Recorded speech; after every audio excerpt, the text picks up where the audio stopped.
Permission पर ले जा रहे हैं। चलिए ठीक है, लोग कह रहे हैं पर्टिकुलर जगह पर परमिशन नहीं थी, हिंदू संगठन कह रहे हैं 7 दिन पहले परमिशन ली गई थी। लेकिन मुझे ये बताइए, तो क्या पत्थर चलाएंगे? अगर कहीं पर नारे हो रहे हैं, अगर कहीं पर डीजे चल रहा है, तो क्या पत्थर चला देंगे? ये स्टॉक पत्थरों का कहां से होता है? बस इतना सा जवाब।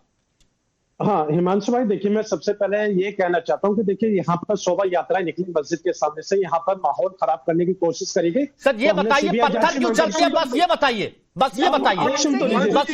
मैं पूछ रहा हूँ आप ही के। हिमांशु भाई मैं तो देखिए प्रेम कुमार जी की बात से सहमत हूँ कि दोनों जो एक ये शोभा यात्रा निकाली है उन पे भी जिन्होंने पत्थर चलाए, तो इन पर सब पर जांच होनी चाहिए। और बुलडोजर तो अलग अलग जगह से पथराव होता है, ये गलत है? गलत है? तो ये कहता हूँ कि गलत है। अगर पत्थरबाजी की बात आप करते हैं, अगर कोई करता है तो गलत है।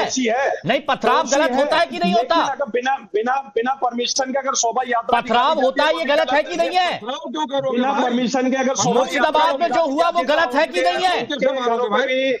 ये बता दीजिए, मुसलमानों के घरों को तो बुलडोजर चलाने की बात होती है। अरे वाह, ये कहां से विक्टिम कार्ड आ गया कि मुसलमानों के घरों में? ये तस्वीर वीडियो देखिए ना भाई, ये वीडियो देखिए। अरे ये वीडियो देख रहे हैं? कैसे मारेंगे? ये वीडियो देखिए। अभी क्या ये हिमांशु जी जज है क्या जो पत्थर मारेंगे? ये वीडियो देखिए, वीडियो। नाजिम खान, आपको वीडियो दिखाई दे रहा है? देखिए मैं तो ये कहता हूँ दोनों तरफा वीडियो होनी चाहिए। एक तरफ तो दोनों तरफ तस्वीरें दिखा रहे हैं, लेकिन जब दोनों तरफ से सवाल पूछते हैं तो आप अपनी तरफ से क्यों नहीं बोलते? तरफ से नहीं हुआ ना। नहीं हिमांशु भाई, वो कौन लोग थे जो नीति जी, क्या यहाँ पर कहते हैं कि बराबरी से बात होनी चाहिए, दोनों तरफा बात होनी चाहिए, लेकिन क्या यहाँ पर दोनों तरफा बात हाजी नाजिम खान कर रहे हैं? आप एक बात बताइए, मान लेते हैं कि परमिशन के बगैर जुलूस निकला, लेकिन क्या वो जो पत्थर ऑन द स्पॉट छतों में पहुंच गए? इतने पत्थर पहुंचे कैसे? ये प्री प्लान दंगे कराए जाते हैं पहले से। परमिशन तो उन्होंने कभी ली हो या ना ली हो, उन्हें पता है हनुमान जयंती का पर्व। परमिशन की बात कर रहे हैं, मुझे एक बात बताइएगा प्लीज। मैं ही पूछना नहीं चाहता था, लेकिन नाज़िम भाई सीधा सीधा सवाल है, सीधा सीधा जवाब दीजिएगा। कई जगह हमने देखा कि जुमे की नमाज के बाद सड़क पर जाम लगा देते हैं, प्रदर्शन होते हैं, और हमने देखा है कई बार हंगामा हुआ है, रोड जाम कर दी गई है। बंगाल में देखा कि नहीं देखा आपने? बाकी जगहों पर देखा, दिल्ली में देखा कि नहीं देखा आपने? परमिशन ली थी उसकी? हाँ हिमांशु भाई, देखिए अभी आपने नमाज की बात करी, तो अभी 2-3 दिन पहले हनुमान परमिशन ली थी क्या उसकी? मेरे को बस ये बता दीजिए। वहां उस बारे में कुछ बोलेंगे? फंसे रहे 3 घंटे जाम में फंसे रहे, पब्लिक कितनी परेशान। अरे बोलिए ना नाज़िम भाई, अब नहीं बोलेंगे? अब संविधान याद नहीं आएगा? अब संविधान याद नहीं आएगा आपको? हिमांशु भाई देखिए, हाजी नाजिम तो संविधान को मानने वाला, और जो बिना परमिशन के अगर इस तरीके से कोलकाता में उनके खिलाफ एक्शन होना चाहिए। लेकिन हम लोग मस्जिदों के अंदर नमाज अदा करते हैं, मस्जिदों के अंदर आप पत्थर इकट्ठा करते हैं नाजिम साहब। और तो भाई वरुण पुरोहित जी देखिए, एक वरुण पुरोहित जी, करना है तो दोनों तरफ होना चाहिए ना ये, लेकिन यहां पर भी एक तरफा बात हाजी नाजिम खान कर रहे हैं, ये तो गलत है ना? बिल्कुल आप सही कह रहे हो हिमांशु जी। जो लोकल प्रशासन है वो दोनों ही चीजों को देखेगा, दोनों ही के ऊपर एफआईआर भी दर्ज होगी, जो भी कानूनी बात होगी इन्वेस्टिगेशन के उसके होगी। अगर मान लीजिए एक पक्ष पे नहीं होती तो आप कोर्ट में चले जाएगा दूसरा पक्ष। ये तो हिंदुस्तान में कोई चुपचाप थोड़ी बैठा रहता है, सोशल एक्टिविस्ट भी होते हैं, पॉलिटिकल एक्टिविस्ट भी होते हैं। मान लीजिए जो एक पक्ष पे नहीं करी कार्रवाई, वहां पर बीजेपी की सरकार है, तो दूसरा पक्ष कोर्ट में जा सकता है। अभी अवधेश जी इतने आदरणीय है, सीनियर है, इन्होंने बात की साहब हिंदू जुलूस, सबको पता है हमारे तो समृद्ध संस्कृति है, साल भर त्योहार ही त्योहार आते हैं, उत्सव ही होते हैं, तो जुलूस भी निकलते हैं। और ये तस्वीर देखिए, ये कितने पढ़े लिखे हैं, ये कितने पढ़े लिखे हैं, ये पथराव करने वाले। ये देखिए, ये इनको पकड़ा गया, ये लोग पथराव करने वाले। कितनी उम्र है इनकी? कितनी उम्र है इनकी? बताइए, भविष्य बर्बाद कर दिया पूरा यहां पर आकर। और किनकी बातों में आ रहे हैं ये? कौन इनको बता रहा है? कौन बता रहा है इनको? नाज़िम भाई बताइए, किसको सुनते हैं ये? किसको सुनते हैं? कितने बड़े बड़े पत्थर उठा के फेंकने लगते हैं? बताइए, देखिए ना ये। हाँ हिमांशु भाई, ये मानसिक रोगी है, ये मानसिक रोगी अगर किसी। अरे ये मानसिक रोग से कौन रहा है? अच्छा सर, एक मिनट, बहुत अच्छी बात कही, बहुत अच्छी बात कही। को मानसिक रोगी बना रहे हैं ये लोग, कट्टरपंथी लोग। अगर ये मानसिक रोगी है तो मानसिक रोग कौन दे रहा है इन्हें?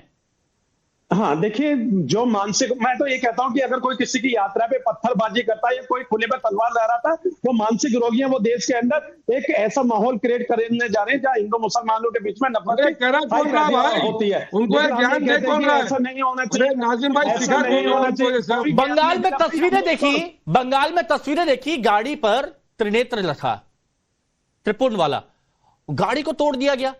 कहीं पर ओम स्वास्थ्य क्या वो तोड़ दिया गया? अभी नागपुर में देखा था ना आपने, नागपुर में क्या हुआ? ये कौन माइंड में, अगर आप कह रहे हैं मानसिक रोगी है तो मानसिक रोग कोई ना कोई तो दे रहा है इन्हें, जो कट्टर बातें इनको सिखा रहा है। हिमांशु प्रेम कुमार जी, जांच होनी चाहिए, इन सबकी जांच होनी चाहिए, जांच होनी चाहिए। मैं वही कह रहा हूं, अगर आप इस तरफ पूरा आरोप लगा रहे हैं तो अपने गरेबा में भी झांकिए ना, कि जो कुछ मौलाना है जो कट्टरवादी बातें करते हैं उन पर भी एक्शन हो। प्रेम कुमार जी, प्रेम कुमार जी बताइए अब क्या सॉल्यूशन है? हिमांशु जी देखिए, मुझे मोहन भागवत जी बहुत याद आ रहे हैं।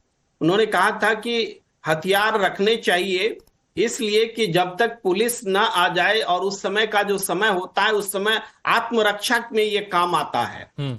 अब ये वैसे ही मोहन भागवत जी के ही विचार वाले लोग होंगे, उनके हाथ में दूसरे हथियार नहीं तो पत्थर आ गए। आप जो विचार रखेंगे उसी हिसाब से तो समाज बनेगा। आप हिंसा की बात करेंगे, हथियार रखने की बात अच्छा, करेंगे, मतलब आप ये कह रहे हैं सर सुनिए ना प्रेम कुमार जी, आप ये कह रहे हैं कि जो ये जुलूस निकाल रहे थे, ये जुलूस जो निकाल रहे थे, जो डीजे पर गाने बजा रहे थे, इन्होंने वहां पर जाकर हमला कर दिया तो उन्होंने आत्मरक्षा में मस्जिद और मस्जिद के आसपास से पत्थर मारे? नहीं, अब इसको थोड़ा सा क्लैरिफाई करने दीजिए। जब स्थानीय स्तर पर तनाव का माहौल होता है, इस घटना में भी डीजे वापस किया गया है, बाइक में ही आपने दिखाया है, तो तनाव होता है। तो ये होता है कि जब ऐसी परिस्थिति होगी तो क्या करेंगे? तो पत्थर जमा करेंगे, क्योंकि पुलिस नहीं है। क्योंकि पुलिस अगर नहीं है, पुलिस आ जाए ऐसी घटनाओं को रोकने के लिए। चलिए अवधेश जी एक बात तो माने कि पत्थर जमा करेंगे, पत्थर जमा करेंगे, यानी पत्थर जमा किए गए, पत्थर आपके लिए शस्त्र हो गए और आपने अपने प्रोटेक्शन के लिए शस्त्रों को इकट्ठा किया। लेकिन मैं आपसे बढ़ते हुए इस खतरे को पहचानिए, देश में किस प्रकार से खतरे बढ़ गए हैं। अगर इनके विरुद्ध बोला नहीं गया, समाज को जागृत नहीं किया गया तो देश जल जाएगा। पूरा देश पत्थर और आग और पेट्रोल पंप का देश हो जाएगा। प्रेम कुमार जी, माहौल पैदा करने की कोशिश। प्रेम कुमार जी जरा सच्चाई को पहचानिए और बोलिए, इसके विरुद्ध बोलना पड़ेगा। अगर नहीं बोला गया तो देश की स्थिति क्या होगी? वही तो कह रहे हैं। अगर मोहन भागवत जी के कहने से आत्मरक्षा में आ गए और मोहन भागवत जी के कहने से दूसरा पक्ष आत्मरक्षा में नहीं आ गया, किसी देश के इतने बड़े व्यक्तित्व को आप गलत तरीके से उद्धृत करके। अच्छा प्रेम कुमार जी प्लीज, प्रेम कुमार जी एक बात बताइएगा, प्रेम कुमार जी एक बात बताइएगा, इतनी घृणा को न भारत पर रिपोर्ट चली है। बस एक बात पूछता था प्रेम कुमार जी, प्लीज बताइएगा। अवधेश जी ने इस बात का जिक्र किया, अवधेश जी ने इस बात का जिक्र किया, नव भारत पर भी रिपोर्ट चली है। मुर्शिदाबाद की मैं वो तस्वीरें दिखा रहा हूं, हमारी रिपोर्टर पूजा मेहता भी गई, वहां पर कई सारे हिंदू लोगों के घर थे और रात में इतने बड़े बड़े पत्थर उन पर फेंके गए। बच्चे रो रहे थे कि मम्मी क्या होगा, मम्मी क्या होगा, मम्मी हमें ले जाएंगे, इस तरह की बातें बच्चों ने रोते रोते बोली ऑन कैमरा। उनके बारे में कुछ कहेंगे सर? जब हिमांशु जी स्थिति नियंत्रण से बाहर हो जाती है तो ऐसे ही हालात होते हैं। वहां ऐसे ही हालात होते हैं। चिंता कर रहे हैं, वहां डिफेंड कर रहे हैं आप? अब बोल रहे, मैं डिफेंड कहां कर रहा हूं? मेरी भाषा क्या डिफेंड करने वाली है? नहीं, आप बोल रहे हैं वहां ऐसे फेल्योर किसका है? फेल्योर किसका है भाई? हर स्तर पर फेल्योर है। और जब फेल्योर होगा तो जो दंगाई लोग दादागिरी, वो हावी होते हैं। दादागिरी। नीति मोहन जी, कड़ी कार्रवाई होनी चाहिए। कैसी कार्रवाई होनी चाहिए? मैं जानना चाहता हूं कि अगर ऐसा कोई भी पथराव करता है या फिर कोई भी इधर से कुछ उकसाने की कार्रवाई करता है तो एक ऐसी कार्रवाई हो कि उससे पहले 10 बार सोचे क्या होना चाहिए। बहुत सख्त से सख्त कार्रवाई होनी चाहिए। इन लोगों को सामाजिक तौर से इनका बाइकआउट कर देना चाहिए, बुलडोजर एक्शन होना चाहिए, इनकी जमीनें जो हैं वो उसमें मिला देनी चाहिए। ये कांग्रेस का शासन था हिमांशु जी, जहां जगह जगह बम फटते थे, तो ही नारा लेकर आए हैं बीच सरकार। यहाँ पे वो शासन था, यहाँ पे आप चल नहीं सकते थे शांति से। अगर आज अराजक तत्व, सिविल वॉर की कंडीशन, बिल्कुल सही कह रहे हैं कांग्रेस पर क्यों आ रहे हैं? क्योंकि उन्होंने तो वोट बैंक के लिए साधा है, उन्होंने तो मुस्लिम बहन भाइयों को वोट बैंक के लिए उसको कहीं ना कहीं अलग किया देश की एकता के साथ। और ये इस्लामिक रेडिकल्स किस प्रकार से विश्व भर में एक सेटअप बन चुके हैं, उनको उन रेडिकल्स का ये काम है कि हर देश में जाके इस तरीके से अराजक तत्वों को पैदा करना, इस तरीके से सिविल वॉर की क्रिएशन करना। आज प्रेम कुमार जी क्या बोल रहे हैं कि आप अपनी आत्मरक्षा के लिए आप एक अगर यात्रा निकालते हैं, उसमें भी आत्मरक्षा के लिए अगर पत्थर रखने पड़ जाते हैं तो यहाँ पे आत्मरक्षा नहीं हो रही है। ये देश की मेरी बात को गलत तरीके से समझा जा रहा है। ठीक है, ठीक है। अच्छा एक मिनट, बहुत कड़ी कार्रवाई होगी पंकज जी, देखिए शॉर्ट में हिमांशु जी। हाँ, हिमांशु जी दोनों पक्ष में जो दोषियों पर कार्रवाई करेंगे, पर किसी शोभा यात्रा पर पत्थर फेंकना, गाली बकना, अभद्रता करना, दादागिरी करना उचित नहीं है। ये नहीं चलेगा हिमांशु जी, चाहे कोई हो। और ये जो लोग धर्म के नाम पर दुकानदारी कर रहे हैं, कांग्रेस और समाज के नेता, बंद करें, मत बर्बाद करो समाज को और देश को, क्या होना चाहिए। ओके, अच्छा अब बहुत छोटा, प्लीज नाज़िम भाई अगर यहाँ पर कार्रवाई होगी तो ये तो नहीं कहा जाएगा कि टारगेट किया जा रहा है। हाँ देखिए हिमांशु भाई, मैं तो ये कहता हूँ कि जो भी दोषी हो उसके खिलाफ सख्त से सख्त एक्शन होना चाहिए, ठीक है, चाहे वो किसी भी समुदाय से आता हो, बहुत सही, ये अच्छी बात है ना। बाद में